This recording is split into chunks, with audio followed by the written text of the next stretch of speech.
అసలు దానికైతే నేను చెప్తాను, అసలు మేము లెస్బియన్స్ అండి, అమ్మాయి కూడా కాదు, మీరు లెస్బియన్స్. ఓకేనా? అందుకే ఏం చెప్పాలి, ఎవరికి ఏం చెప్పి నేను నమ్మట్లేదు కదా అనుకోండి. ఇంకా మీరు అన్ని అనుకోండి, ఎన్ని నిందలైనా భరిస్తున్నాం కదా. పెళ్లి చేసుకోవడం ఇష్టం లేదు నాకు, అందుకే ఏమని చేసుకున్నాను. ఓకేనా? ఇక ఇప్పుడు మాట్లాడండి. ఇక ఇప్పుడు దీన్ని కూడా అంటే మీకు మీరుగా సమాజం ఒప్పుకోవట్లేదు కాబట్టి మేము ఇంకా లెస్బియన్స్ అని చెప్పి మీకు మీరుగా బయటకు చెప్తున్నారా? ఇంకేం చెయ్యము, ఇంత నిరూపించడం కానీ మేము ప్రేమించుకొని పెళ్లి చేసుకోవడం తప్ప. సరే ఇప్పుడు ఏదైతే మా చిన్ను అన్నదో అదే అనుకోండి. ఇంకా ఇప్పుడు ఇది కూడా చెప్తున్నాం కదా. సరే మేము అలాగే ఎవరు నమ్మినా నమ్మకపోయినా మేము ఇలాగే ఉంటాం, మేము బతుకుతాం, మా బతుకులు మేము బతుకుతాం, మా జీవితాల మధ్యలో రాకండి. కానీ ఈ రోజు సరే మీరు లెస్బియన్స్ అన్నారు కదా, కానీ ఈ రోజు ఒక అమ్మాయి పెళ్లి చేసుకున్నా సరే చట్టరీత్యా నేరం, అది చట్టంగా కూడా దాన్ని స్వీకరించరు. మరి దీనికి ఏం చెప్తారు? మరి ఈ విధంగా కూడా మిమ్మల్ని తీసుకొచ్చే ప్రయత్నం చేస్తారు కదా వర్షిని. పెళ్లి చేసుకోవడం తప్పే కానీ సహజీవనంగా ఉండొచ్చు. అయితే మేము పెళ్లి చేసుకోవడం తప్పు అంటే అయితే ఇక్కడ నుంచి సహజీవనంగా ఉంటాంలేండి. సహజీవనంతో పాటు మేము ఒక పెళ్లి అనేది యాడ్ చేసుకున్నాం. ఏదో మా ముచ్చట ప్రకారం మాకు కోరికలు ఉంటాయి కదా, అందుకే పెళ్లి చేసుకున్నాం. ప్రజలు అఘోరి నాకేం కోరిక లేవు అని చెప్పి ఇటు అఘోరి దీక్ష పట్టానన్నారు, నీకు ఎటువంటి కోరికలు లేవని చెప్పావు కదా. ఇప్పుడు మీ ఇద్దరికి కలిపి ఎటువంటి కోరికలు ఉన్నాయి? అంటే ఎవరికి ఉపయోగపడే కోరికలు ఉన్నాయి మీకు? పర్సనల్ కదా, పెళ్లి చేసుకున్నాక అంటే పర్సనల్ విషయాలు చెప్పం కదా. ఇప్పుడు పర్సనల్ విషయాలు కూడా మీడియా ముందుకు, ప్రజల ముందుకు పెట్టలేదు. మీ ఇద్దరు పెళ్లిని అటు హిందూ సంఘాల వాళ్ళు కూడా ఖండిస్తూ ఉన్నారు. అండ్ మీరు ఒక మాట కూడా చెప్పడం జరిగింది, పార్వతీ పరమేశ్వరు లాగా మేము పిల్లల్ని కంటాము అని చెప్పారు. ఇది ఎంతవరకు కరెక్ట్ అంటారు? ఇది హిందూ సంఘాలకి సంబంధించి మీరు చేస్తున్న ఈ తీవ్రమైన ఆరోపణలు మీరు ఎలా సమర్థించుకుంటారు? ఎవరు ఎన్ని ఆరోపణలు చేసినా మేము ఉండేది మేము ఉన్నాం, మా తీరులో మేము ఉన్నాం, అన్నిటికీ మేము తెగించే ఉన్నాము. పిల్లల్ని కంటాము, దత్తత తీసుకుని పెంచుకుంటాము. ప్రజలందరికీ మా ఇద్దరిదే భారం అయితే లోకాన్ని కూడా వదిలేసి వెళ్ళడానికి సిద్ధంగా ఉన్నాము. ఇప్పుడు మాదే ఇబ్బంది అయితే చెప్పండి, చచ్చిపోతాం. ఇంకా మీరు లోకాన్ని వదిలి వెళ్లాల్సిన అవసరం ఏముంది? ఈ రోజు ఏంటంటే ఇవాళ ఇన్ని ఆరోపణలు ఎదుర్కోవడానికి కారణం అఘోరి, ముఖ్యంగా మీరే. మొదటి నుంచి మీరు ఏది చెప్పుకొని వచ్చారు, మీరు ఈ రోజు ఎందుకు ఇలాంటి రాంగ్ రూట్ లకు వెళ్లాల్సి వచ్చింది? అందుకనే మిమ్మల్ని సమాజం నమ్మింది కాబట్టి ఇలాంటి ప్రశ్నలు వేస్తోంది కాబట్టి మీరు ఖచ్చితంగా జవాబిచ్చుకోవాలి. నేనంటుంది ఒకటే, మేము మేజర్స్, మా ఇష్ట ప్రకారం మేము పెళ్లి చేసుకున్నాం, లేదు సహజీవనంగా ఉంటున్నాము. ఇబ్బంది అయితే చెప్పండి, అందరికి చూడడానికి నచ్చలేదు వీడియో పెట్టి మేమే భస్మం అయిపోతాం. ఓకేనా?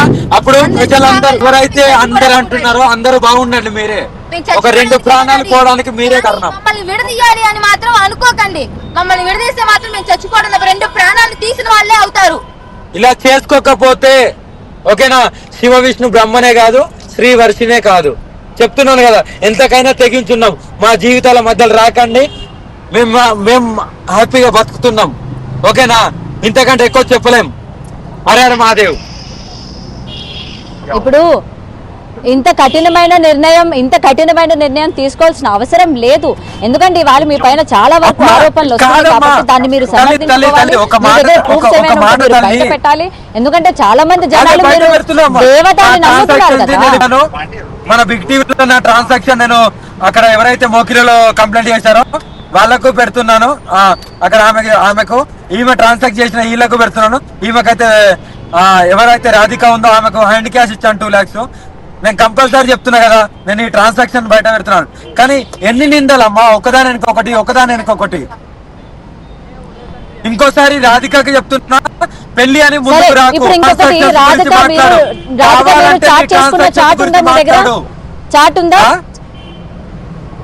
అమ్మా. ఏంటమ్మా చాటింగ్ ఉందా? రాధికది మీది, మీరిద్దరు చాట్ చేసుకున్నవి, చాటింగ్ ఏమైనా ఉందా మీ ఇద్దరికి? ఆమె దగ్గర ఉంటది అమ్మా ట్రాన్స్ఫర్, నా దగ్గర ఆమె దగ్గర చాటింగ్ ఉంటది కదా, మరి ఆమె బయట పెట్టాలి. ఆమె మాట్లాడిన ఆడియో కాల్స్ ఆమె చేసిన అంటే మీ దగ్గర కూడా ఉంటది కదా. ఇప్పుడు మీరు వాయిస్ మెసేజ్లు పంపించారంటే డెఫినెట్ గా ఆమె కూడా ఏదో ఒక చాటింగ్ మీకు పంపించే ఉంటది కాబట్టి ఆ స్క్రీన్ షాట్స్ మీ దగ్గర ఏమైనా ఉన్నాయి? ఎందుకంటే మీరు అన్నారు ఆ అమ్మాయి నన్ను బలవంత పెట్టింది, నన్ను పెళ్లి చేసుకో అని చెప్పి విషయం పట్టుకొని వచ్చిందని మీరు చెప్పారు కాబట్టి అవి మీకు లిఖితపూర్వకంగా చాటింగ్ రూపంగా ఏమైనా చేసి పంపించిందా లేకపోతే ఏంటి అనేది ఆ చాట్ కూడా మీరు ఇవాళ బయట పెడితేనే కదా తెలుస్తుంది ఎవరు నిజం ఎవరు అబద్ధం అన్నది. అదే అమ్మా, నేను ఒకటే, నాకు రికార్డింగ్లు పెట్టుకోవడము, చాటింగ్ స్క్రీన్ షాట్ తీసి పెట్టుకోవడం ఇలాంటి అలవాట్లు నాకు లేవు తల్లి.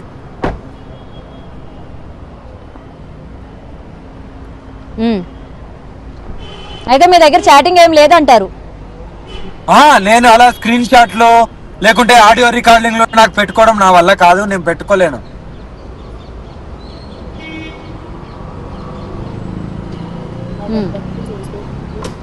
అందుకే అమ్మాయి వాయిస్ రికార్డింగ్స్ లో లేవు అని అంటే ఆ అమ్మాయి అంటుంది నేను చాట్ పరంగా పంపించాను, తనకి చాటింగ్ రాదు కాబట్టి వాయిస్ పరంగా పంపించాడు అని చెప్తుంది. ఆ చాట్ బయట పెట్టమని మరి అదెందుకు బయట పెడతలేదు?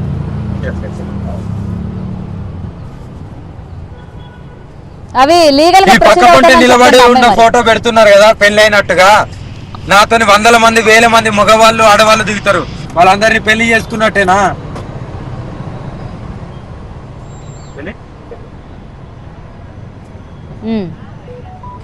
ఓకే.